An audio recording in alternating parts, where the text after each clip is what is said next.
MBBS in just 16 lakhs. Kyrgyzstan, Central America, Russia, Georgia. Orbit Global Education. ఇది నాకు గుర్తులేదు, మీకు చెప్పాను లేదో. నా ఎక్స్పీరియన్స్ కూడా చెప్పాను మీకు. నేను ఐ డోంట్ థింక్ సో. చెప్తాను. నేను ఒక రఫ్లీ 4 years బ్యాక్, 5 years బ్యాక్ అనుకోండి. ఇప్పుడు నా ఫ్లాట్, నా 8th floor నా ఫ్లాట్ ఉంటుంది యారీ రోడ్లో. ఎప్పుడు రోజు ఏమవుతుందంటే నేను బయటకు వస్తాను, నా బాయ్ ఏమో కింద నా డ్రైవర్కి ఫోన్ చేస్తాడు, నేను లిఫ్ట్లో కిందకు వస్తాను. ఆడు బిల్డింగ్ వెనకాల నుంచి కారు తీసుకొచ్చి పోర్టుకోలో పెడతాడు. ఆ పోర్టుకో దగ్గర రైట్కి ఒక గేట్ ఉంటుంది, లెఫ్ట్కి ఒక గేట్ ఉంటుంది, 2 రోడ్ మీదకి. ఈ మధ్యలో గ్రిల్ వాల్ ఉంది, ఈ 2 గేట్లు కనెక్ట్ చేస్తారు. నేను వచ్చేటప్పటికి నా డ్రైవర్ ఇంకా రాలేదు. నేను గ్రిల్ బయట ఒక వ్యాన్ ఆగుంది, ఆ వ్యాన్లో ఒక 4 కూర్చుని నన్ను చూస్తున్నారు. నేను ఒక అనీజినెస్ ఫీల్ అయ్యాను. నన్ను చూస్తే మెల్లగా వ్యాన్ బ్యాక్అవుట్ అయింది. ఇది మెయిన్ గేట్కి, రైట్ గేట్కి. లెఫ్ట్ గేట్ ఎప్పుడు లాక్ వేసి ఉంటుంది. నేను వాళ్ళు నన్నే చూస్తే అలా వ్యాన్ బ్యాక్ అవుతుంది. బ్యాక్ అయ్యేటప్పటికి నేను కొంచెం వెనకాలకు నడిచాను. ఆ వాల్ కట్అఫ్ చేసేసింది, నాకు కనపట్ల రైట్ గేట్. ఇప్పుడు నేను వెనక్కి వచ్చింది కాబట్టి ఏంటంటే నన్ను చూస్తున్నారు అనే నాకు ఫీలింగ్ వచ్చింది. నేను ఇలా వచ్చేటప్పటికి అక్కడ వాచ్మెన్ వాళ్ళతో మాట్లాడుతున్నాడు, ఎవరు మీరు అన్నట్టు మాట్లాడుతున్నాడు. అదొక్కటి చూశాను జస్ట్ నేను. ఈ లోపల నా డ్రైవర్ వచ్చాడు. డ్రైవర్ వచ్చి కారు ఆగింది. నేను కొంచెం ముందుకు వచ్చేటప్పటికి వ్యాన్ లేదు అక్కడ. ఓ లేదు వెళ్ళిపోయి ఉంటుంది అని నేనే ఇమాజిన్ చేసుకున్నాను అనుకుని నేను నా కారు వెనకాల సీట్లో ఎక్కాను. ఎక్కుతూ ఉంటే నా డ్రైవర్ ఈ టేప్ చూస్తున్నాడు కొంచెం రైట్లోకి. ఏం చూస్తాను, ఇటు చూస్తే ఆ వ్యాన్ ఇప్పుడు లోపల ఉంది, కాంపౌండ్ లోపల ఉంది. ఇంకా వాచ్మెన్ అడుగుతున్నాడు, కోనే ఏదో అడుగుతున్నాడు. వాళ్ళు ఇంకా నన్ను చూస్తున్నారు. నేను అప్పుడు ఫిక్స్ అయిపోయాను, డెఫినెట్గా నన్ను చంపడానికి వచ్చారు. నేను ఇప్పుడు లెఫ్ట్కి దూకాల, రైట్కి దూకాల అనేది ఒక 2. లెఫ్ట్కి దూకితే రోడ్ వైపు గేట్ వైపు ఉంటుంది, లెఫ్ట్ గేట్ క్లోజ్ చేసి ఉంటుంది. రైట్ గేటు వాళ్ళు ఈజీగా రీచ్ అవ్వదు. రైట్కి దూకితే మళ్ళీ బిల్డింగ్లోకి వెళ్ళాలి. ఇది అసలు ఎంతసేపు ఆలోచించుంటారు అనేది నాకు చాలా ఫ్యాసినేటింగ్ థింగ్. అది అంటే మైండ్ ఎంత ఫాస్ట్గా పనిచేస్తుంది అనేది దానికి ఒక ఎగ్జాంపుల్గా చెప్తున్నాను. సరే, నేను రైట్ దాంట్లోకి దూకాను. రైట్ డోర్లోంచి దూకేటప్పటికి నా కన్సర్న్లోంచి వాళ్ళు కింద దిగడం కనిపించింది నాకు, ఆ వ్యాన్లోంచి వాళ్ళు. నేను బిల్డింగ్లోకి పరిగెట్టడానికి లిఫ్ట్ డోరు ఉంది. లిఫ్ట్ డోర్కి వెళ్తే లిఫ్ట్ తెరుచుకుంటుందా లేదా నాకు తెలియదు, ఉందా లేదా అని మెట్ల మీద పరిగెత్తాను. మెట్ల మీద పరిగెట్టి ఒక 4th floor అలా రీచ్ అయ్యేప్పటికి 3rd floorలో నా ఫ్రెండ్ ఒకడు ఉన్నాడు. వాళ్ళకి ఇప్పుడు నేను ఉండే ఫ్లోర్ తెలుసా లేదా తెలియదు నాకు. ఉట్టి బిల్డింగే తెలుసా, ఫ్లోర్ కూడా తెలుసా తెలియదు. అందుకని నేను వెనక్కి పరిగెత్తుకొచ్చి 3rd floorలోకి వెళ్దాం, నా ఫ్లోర్కి వెళ్ళకుండా అనేది ఒక ఐడియా.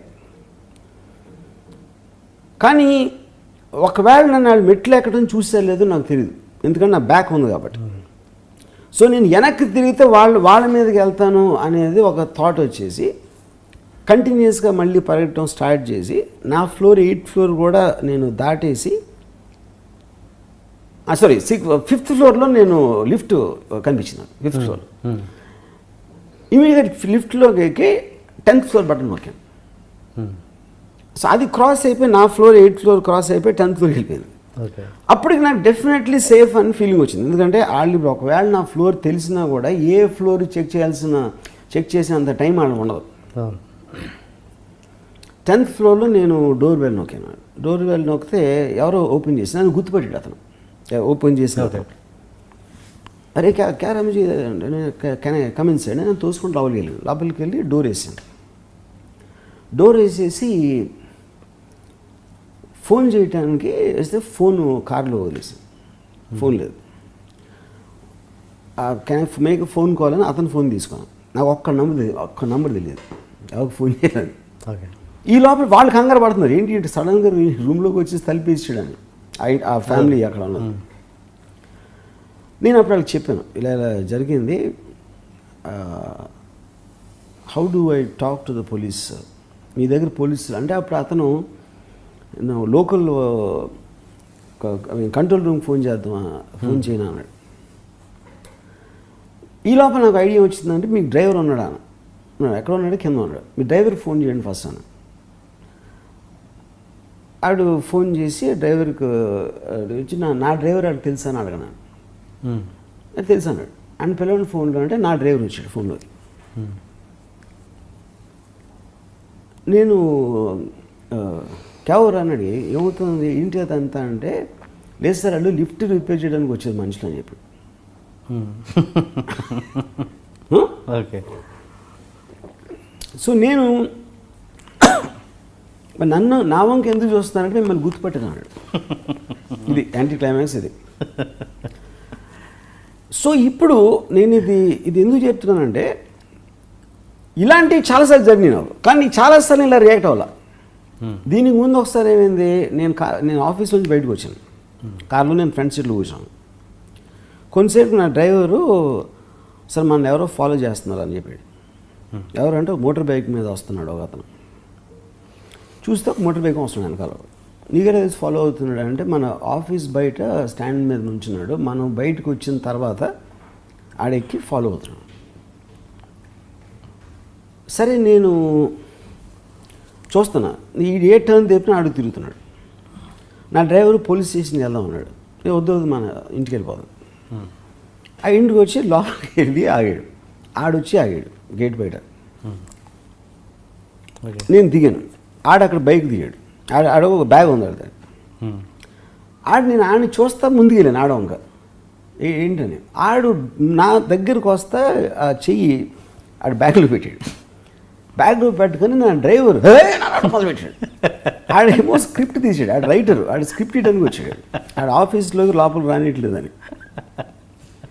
ఇప్పుడు ఇంట్రెస్టింగ్ పాయింట్ ఏంటంటే, ఇక్కడ నేను అసలు ఏం ఫీల్ అవ్వకుండా అక్కడ ఎందుకు ఫీల్ అయ్యాను అంటే, అప్పుడు నా రైటర్ ఒకటి చెప్పాడు, అది మీ సినిమాలాగా ఉంది, ఇది మీ సినిమాలాగా లేదు. ఆ వ్యాన్ స్లోగా బ్యాక్ అవటం అనేది మీరు తీసే టైప్ టేకింగ్ జరిగింది అక్కడ, మీరు డైరెక్ట్ చేయకపోయినా.